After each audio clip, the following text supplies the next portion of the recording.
This is the Nancy Stevens Lifestyle Show here on the New Horizon Radio. Hello and welcome to the Nancy Stevens Lifestyle Show here on the New Horizon Radio. This is the 60th edition of my show. Can you believe it? I'd like to say thank you so much for making the show the success that it is. I could not do it without you, all my lovely listeners and viewers. Thank you, thank you, thank you. Honestly, from the bottom of my heart, make this broadcasting girl's dream come true every single week. It's been one of those weeks. I've been very, very busy, actually. I hosted an incredible style and confidence party, which was amazing, full of personality, joy, fun, and I got a lovely bunch of women together. It was just the best time. On the culture front, I've been at Milton Keynes for not one but two very different musicals, Sunny Afternoon, Here and Now, and I've also been at Waterstones, as usual, where I've got two books this week. One I loved and one I absolutely did not. So I'll be sharing my thoughts on those later. I've also got something new for you, Nancy's What's On Guide, your go-to for what's on happening locally. And we're going to be talking about the shocking Huw Edwards documentary TV show that everybody's talking about. So stay with me, plenty to get into, a few strong opinions, and as always, a bit of everything in between, all coming up on my show. Now, we need to talk about Huw Edwards and the TV program that's kind of brought his story back into the spotlight, because this wasn't any presenter. I mean, he was the face of the BBC, He was the man trusted to deliver the biggest moments in British history, calm, authoritative, and almost untouchable, but not quite. And then suddenly everything changed. The allegations that emerged in 2023 around payments for explicit images didn't just shock people, it completely shattered that image. I mean, mind-blowing. I don't think there wasn't anybody who wasn't just like, did this actually happen? And what followed was a complete media storm that felt relentless.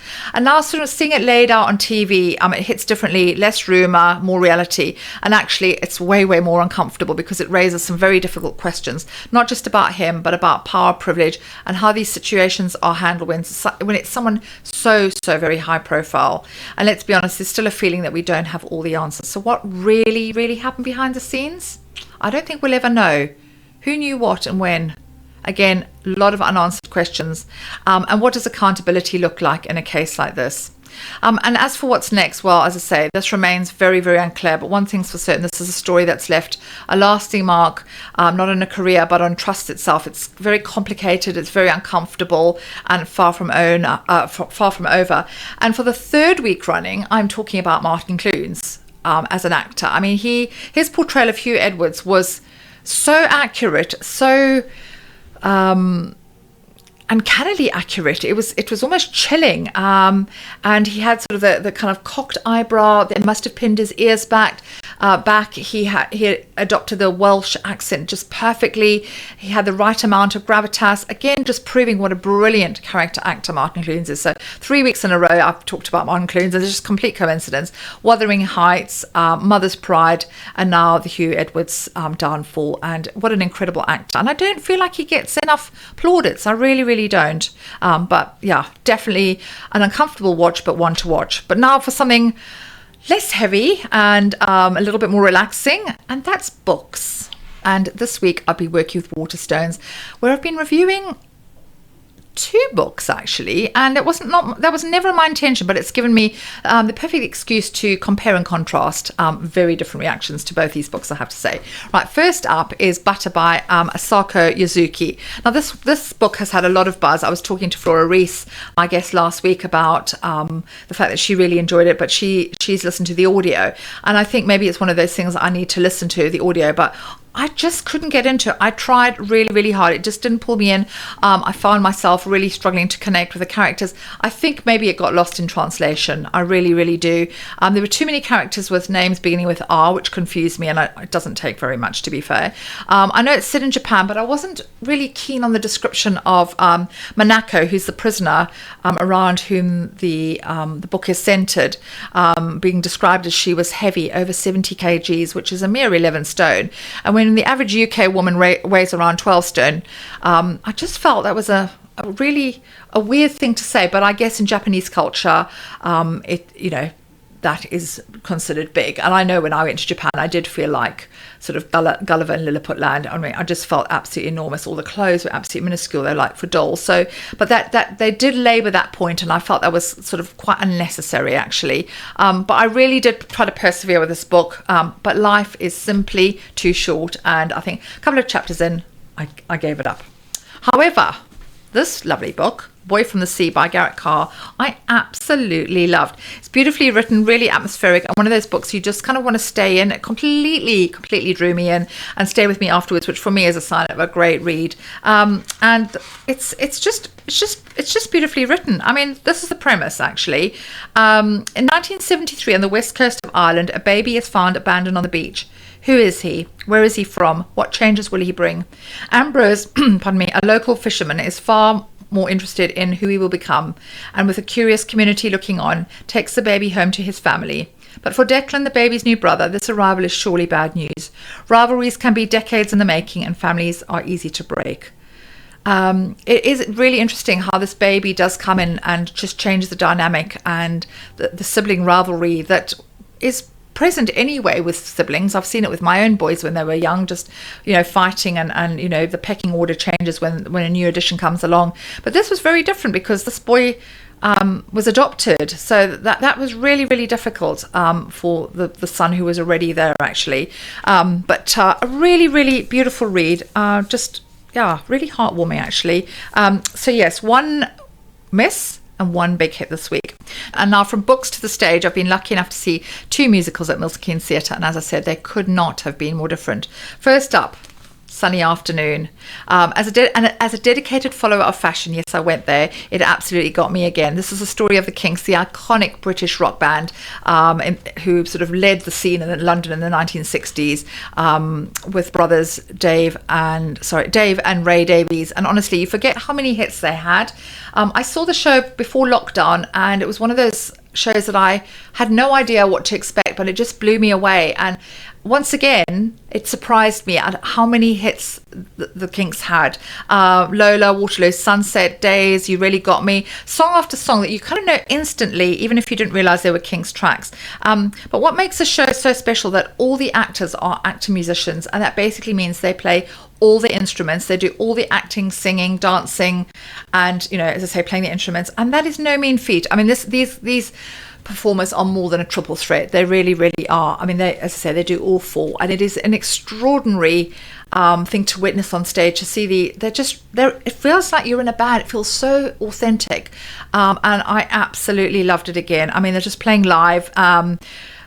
There's an incredible drum solo which has got to be seen to be believed. I think it was about 7 minutes long, which everyone was just like, oh my God, did that just happen? It's funny, it's nostalgic. I mean, it's a real celebration of British music. And if you can catch it before it finishes, I think it's touring till end of May, I'd really recommend it. And for something completely different, Here and Now, the Steps musical. Honestly, it would be a tragedy to miss it. Sorry, I've done that joke so many times. Everyone's heartily sick of it. It's quite possibly the campus show I have ever seen, with a slightly tenuous storyline set in a supermarket called Best Better Bargains or something. And let's just say my time working in Waitrose was nothing like this at all.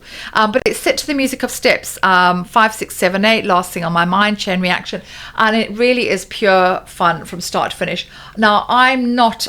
full disclosure, I'm not a Steps fan. I wasn't a Steps fan, but by the end of it, I was like, actually, they had some cracking hits, and I really was invested. I mean, like a lot of musicals, as I say, a really tenuous storyline, really camp, which I loved. I mean, drag queen sparkle sequence. I mean, what more could you ask for? It definitely has a Mamma Mia vibe, which makes perfect sense because Steps were huge ABBA fans. But if you want a night where you can switch off and just have an absolutely brilliant time, total party, we were all up and having a proper Steps party by the end of it. This is it. And again, touring till May, absolutely fantastic. So if you fancy partying like it's a 2000, catch it at a theatre near you. And this week I've been hosting a colour and style confidence party, which I have to say one of my favourite things to do. I've not done one in a very long time, and I absolutely had the best time. I love working one-to-one with my personal styling clients. I love going to their houses and doing a wardrobe edit and showing them how to mix and match their clothes. That is a real privilege for me. But for some people, this is a luxury, but it does save money in the long run. I do have to say that.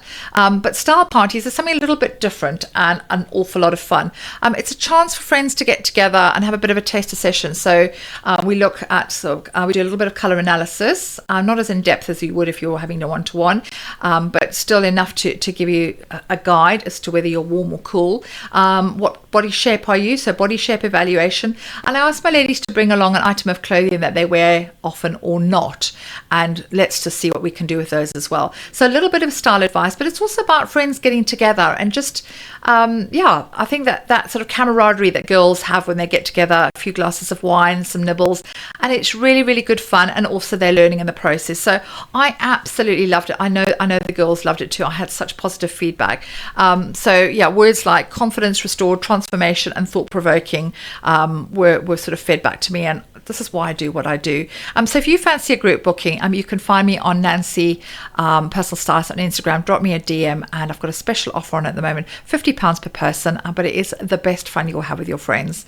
And coming up, something new, Nancy's What's On Guide. I know it took hours to come up with that. It's your go-to guide for what's happening locally. And first up, I want to talk about a friend of the show, a friend of mine, Ollie Corbett, who is a member of the Jack Pack, and he is hosting what promises to be a fantastic showcase of his not inconsiderable talents. And if you heard him on my show last year, you'll see what a sublime voice Ollie has. It's called the Next Gen Big Swingy Thingy, and it's happening on the 18th of April at Arts One. And think time traveling big band meets swing spectacular reworking of the biggest hits of the 90s and the 2000s and beyond for the Spotify generation. We're talking Harry Styles, Adele, Michael Jackson, Robbie Williams, Queen, ABBA, and all with that big band twist, which I adore. And honestly, as I say, Ollie's voice is just divine. Tickets are just £15, which feels like an absolute bargain, and I'll share the link on my socials. And as we discussed recently with Flora Rees, who is our project manager for Milton Keynes Literary Festival, this amazing literary festival is on from the 22nd to the 26th of April. So coming up really, really soon. And it's starting off with Johnny Ball. Yes, the Johnny Ball. It's going to be in Waterstones. Literally there, just across the way from the studio. Johnny Ball is going to be in Milton Keynes. That in itself is mind-blowing. He's got incredible stories to tell, and I, for one, cannot wait to meet the great man. It's just going to be such an honor to be in his orbit. Also, as I say, there's going to be Inside the Criminal Mind with Ruth Mancini and a former guest of mine, the brilliant Professor David Wilson, who is one of the country's leading criminologists. Fascinating chat that's going to be. And if you're a fan of the Traitors, and let's be honest, who isn't, Harriet Tice will be in conversation with another amazing guest of mine, the hilarious and brilliant Sarah Pinborough, and that's just the start. There's so much going on. I'll share all the details on my socials so you can take a proper look. And if you've got an event that you want to shout, we want me to shout about, please do drop me a DM at Nancy Radio Presenter. Give me a month's notice and I will endeavour to publicise this for you. But that's all we've got time for today. 60th show. 60 shows have gone by. Just like that. Crazy. Thank you for making my show what it is. I'm so grateful, as I said earlier. Thank you so much for joining me. It's been lovely sharing this week with you. Next week, we're going to be getting a little bit more zen because I'll be joined by Joanna from Yoga State of Mind. We'll be talking all things well-being, balance, and how to bring a little bit more calm into our incredibly busy lives. Until then, I'm Nancy Stevens. Take care. Have a wonderful week. And thank you so much for listening.